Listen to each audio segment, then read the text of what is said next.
Hi, dear bankers. Welcome to EduTap. This is IE and IFS Deep Dive Series. और आज हम जो topic cover करने वाले हैं that is classical theory of interest.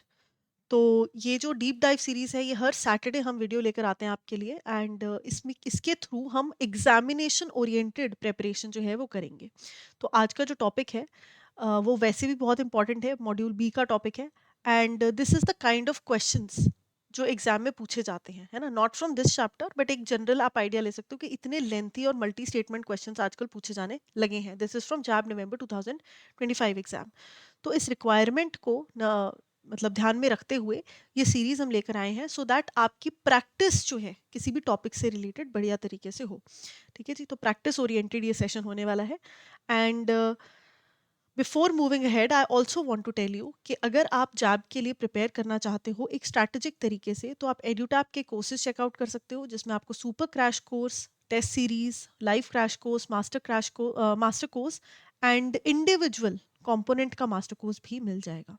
ठीक है. तो ये क्या है कोर्सेज एग्जैक्टली और कहाँ से आप इनके बारे में डिटेल में समझ सकते हो वो हम लास्ट में बात करेंगे. तो let's start the session for today, that is classical theory of interest. तो जो थ्योरीज ऑफ इंटरेस्ट का आपका चैप्टर है मॉड्यूल बी का, उसमें तीन थ्योरीज की बहुत ज़्यादा बात करी हुई है. That is classical theory, then you have liquidity preference theory जो कि कीन्स ने दी है, and you have Hicks and Hansen theory. है ना. तो classical theory is the first one that we are going to study. उसके बाद एलपी थ्योरी आती है एंड इन दोनों का कॉम्बिनेशन है हिक्स एंड हैंसन थ्योरी. तो बहुत ज़रूरी है कि इसे आप ध्यान से समझो. तो क्लासिकल थ्योरी क्या है उसके लिए मैं चाहती हूँ कि आप ये पिक्चर पर ज़रा ध्यान दो. तो इनसे मिलिए, ये है मनी माइकल. ठीक है. और ये है जितेंद्र. आपने सिर्फ बात समझनी है. ठीक है. अब देखो, इसके पास ना बहुत सारे पैसे हैं. ठीक है. इसके पास पूरे 1 लाख है स्पेयर पड़े हुए. ठीक है. He can use it anywhere he want. So he has 1 lakh rupees.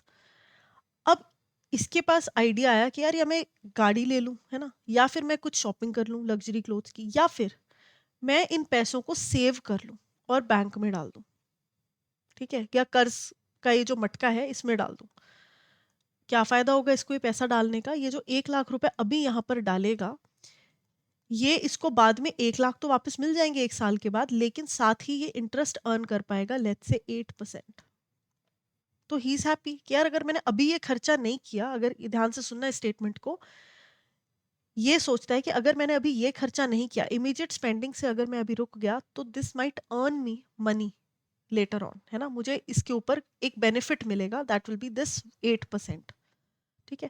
But अब ये चॉइस मेक करता है या नहीं करता, ये डिपेंड करता है इसके साइकोलॉजिकल एंड अदर फैक्टर्स पर कि क्या सोच रखता है. क्या ये इमीडिएट ग्रेटिफिकेशन का मतलब उसमें इमीडिएट ग्रेटिफिकेशन में बिलीव करता है, या फिर थोड़ा मनी मैटर्स को लेके पेशेंट है कि नहीं मैं थोड़े टाइम वेट कर लेता हूँ then I will get the interest amount. But यहाँ पर ये चीज़ डिपेंड करती है बहुत सारे फैक्टर्स के ऊपर. ठीक है.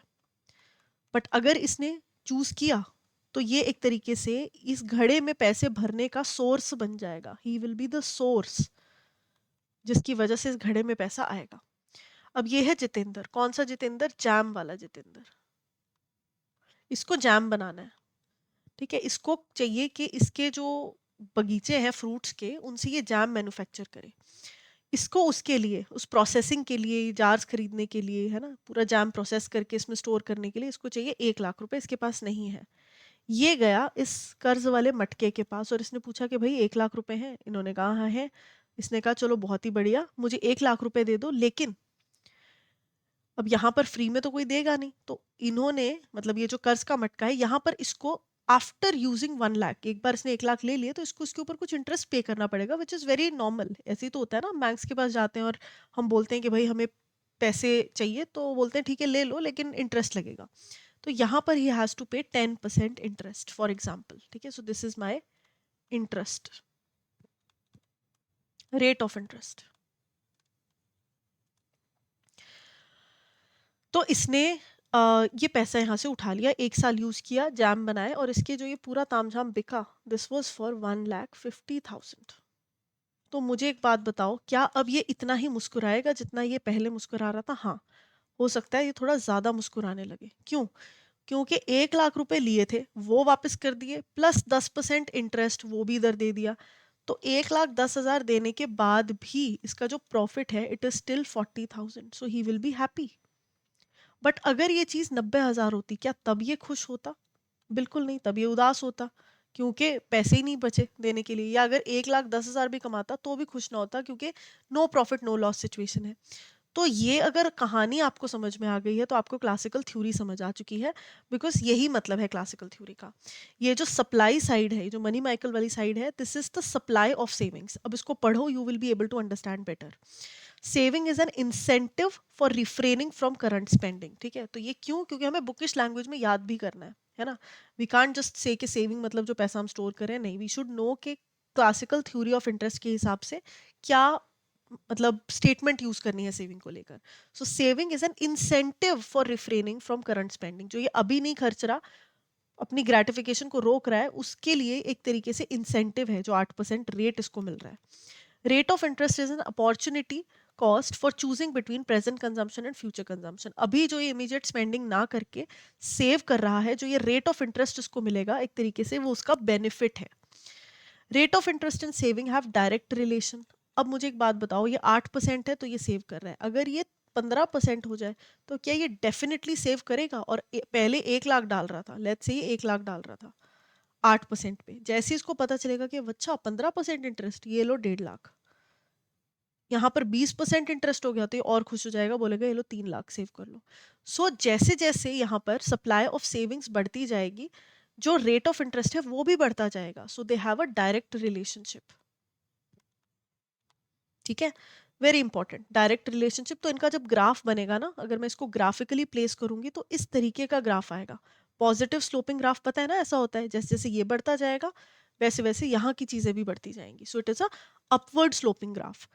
Saving determines the supply of capital and is influenced by psychological, economical and institutional factors. तो ये जो अलग अलग factors हैं, these are psychological, मतलब वो दिमाग से कैसा सोचता है, इकोनॉमिकल, उसकी फाइनेंशियल कंडीशन कैसी है, अगर उसको ज़रूरत है पैसों की तो वो ज़्यादा सेव नहीं करेगा।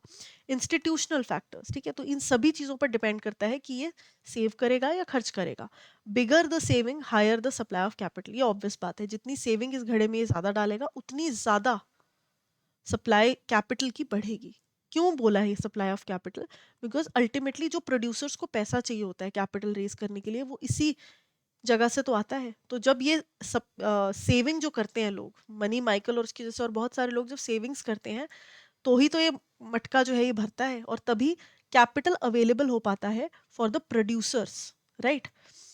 तो अगली चीज आ गई डिमांड फॉर सेविंग्स। ठीक है, तो demand for savings comes from investors. Jitendra is what? Jitendra is an investor.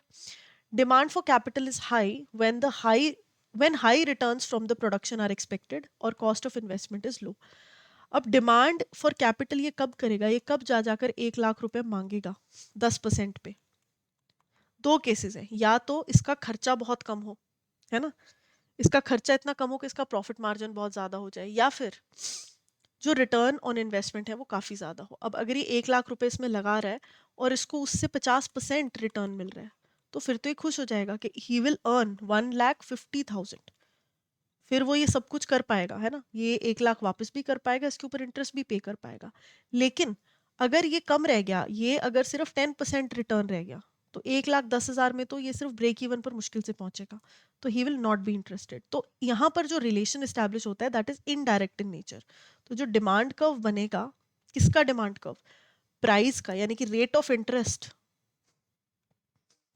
Rate of interest ये जैसे जैसे ऊपर जाएगा, इसके लिए ये लोन महंगा होता जाएगा, तो इसकी जो डिमांड है 1 लाख रुपए की वो कम कम होती रहेगी। ठीक है, तो जैसे जैसे ये रेट ऑफ इंटरेस्ट ऊपर जाएगा इसकी डिमांड कम होगी, creating an inverse relation, downward sloping curve. I hope this concept is very clear to you. अगर इसके इन्वेस्टमेंट, अगर इसके रिटर्न्स अच्छे आ रहे हैं, ठीक है, यहाँ पर 1,50,000 1,60,000 आ रहा है, तो ठीक है, तो ये अपनी डिमांड करता रहेगा कैपिटल की। लेकिन अगर ये रिटर्न्स कम हो गए तो फिर ये डिमांड करनी रुक जाएगा। तो इन दोनों का इक्विलिब्रियम कैसे अचीव होता है? देखो, हर डिमांड एंड सप्लाई के केस की तरह ये आ गया आपका सप्लाई कर्व, मनी माइकल वाला कर्व डायरेक्ट रिलेशन, ये आ गया आपका डिमांड कर्व, जितेंद्र वाला इनवर्स रिलेशन। इन दोनों का जो इंटरसेक्शन पॉइंट है ये आ गया आपके पास इक्विलिब्रियम रेट ऑफ इंटरेस्ट।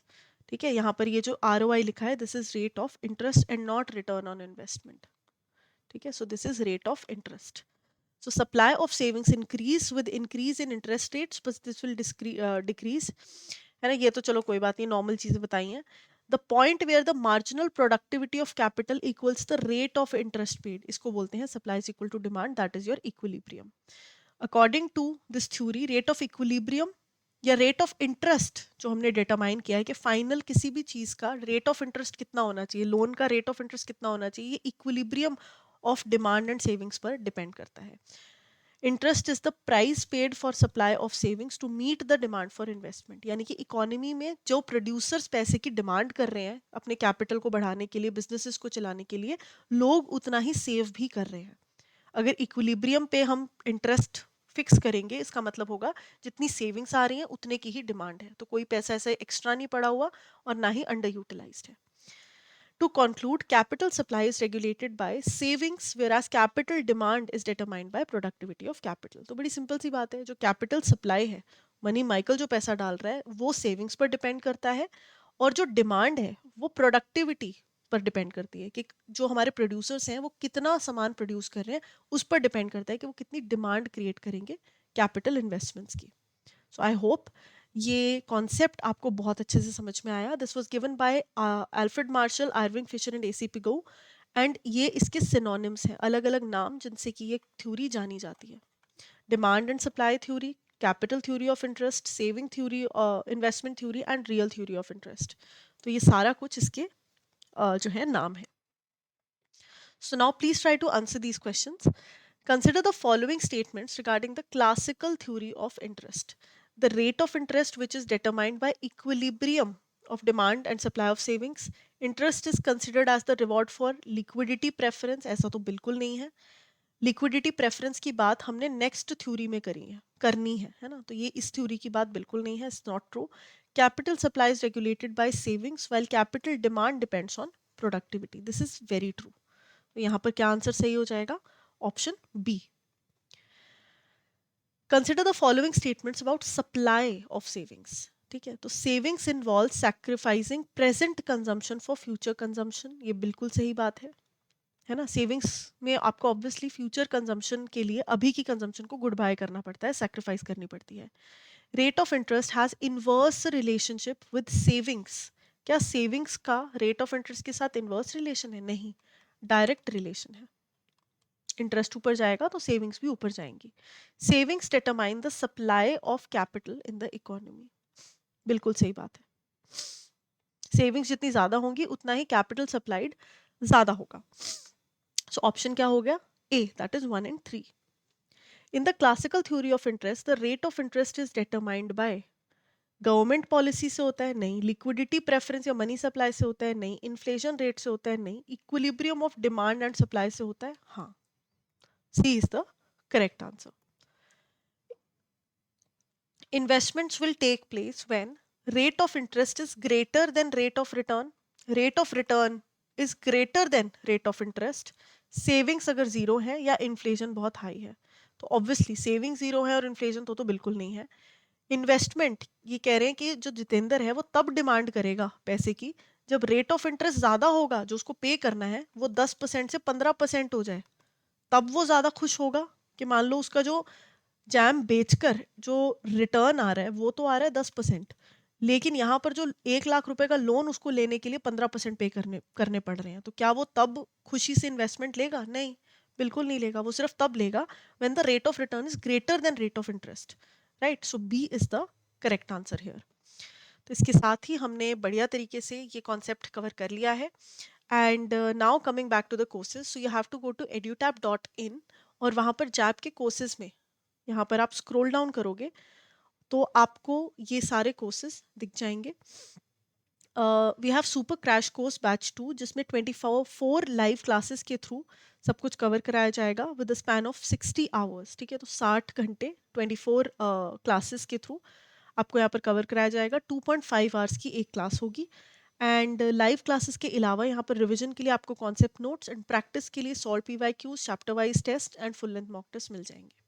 इसकी डिटेल्स आपको देखनी है, शेड्यूल आपको देखना है तो आप ब्रोशर डाउनलोड कर सकते हो और साथ ही आप यहाँ पर डिस्काउंट कूपन कोड का इस्तेमाल कर सकते हो to avail the discount of 80%। Other than that if you want कि थोड़ा सा लंबी लाइव क्लासेस चाहिए, है ना, इतना ज़्यादा एकदम से नहीं आपसे ग्रास्पिंग होगी, यू वांट कि थोड़े लंबे टाइम के लिए आपको पढ़ना है, so live crash course is there for you, जिसमें कि हम 60 लाइव क्लासेस के थ्रू सब कुछ कवर करवाएंगे, राइट। सो 60 लाइव क्लासेस यहाँ पर कंडक्ट कराई जाएंगी और उसमें पर कंपोनेंट 15 क्लासेस हम देंगे, 2 आवर्स की एक क्लास होगी। कॉन्सेप्ट नोट्स होंगे रिवीजन के लिए और बाकी सब फीचर्स बिल्कुल सेम है। ब्रोशर डाउनलोड करके इसका शेड्यूल आप देख सकते हो एंड इस कूपन कोड का आप यूज़ कर सकते हो। Then we have master course, जिसमें कि रिकॉर्डेड सेशंस के थ्रू सब कुछ कवर कराया जाएगा। So we'll have concept classes here, ठीक है, जो कि डिटेल्ड क्लासेस होंगी 15 to 30 मिनट्स की एंड इसमें सब कुछ कॉम्प्रिहेंसिवली कवर होगा। तो आप अपनी कन्वीनियंस पे कहीं पे भी देख सकते हो, बट यहाँ पर जो टाइम आपको डिनोट करना होगा वो काफ़ी ज़्यादा होगा comparatively, because these are recorded sessions, है ना। और इसमें लाइव क्लासेस भी मिलेंगी एग्जाम से पहले, कॉन्सेप्ट नोट्स एंड ये सारे फीचर्स मिल जाएंगे। अगर इंडिविजुअल कंपोनेंट के लिए प्रिपेयर करना है तो यू हैव मास्टर कोर्स जो है इंडिविजुअल कंपोनेंट के लिए भी, ठीक है। तो इसमें अगेन IEIFS की तैयारी करनी है तो सिर्फ IEIFS का आप मास्टर कोर्स परचेज कर सकते हो और अपने बचे हुए टाइम में उसकी तैयारी कर सकते हो। So these are all the courses and other than that of course there is test series. सिर्फ और सिर्फ प्रैक्टिस करनी है, आपको लगता है कि आपके कॉन्सेप्ट्स क्लियर हैं, सिर्फ प्रैक्टिस करनी है, तो आप टेस्ट सीरीज में इनरोल कर सकते हो। इसके अलावा कोई भी डाउट अगर आपको है तो आप इस इंफॉर्मेशन पर you can reach out to us. I will see you in the next class. Thank you.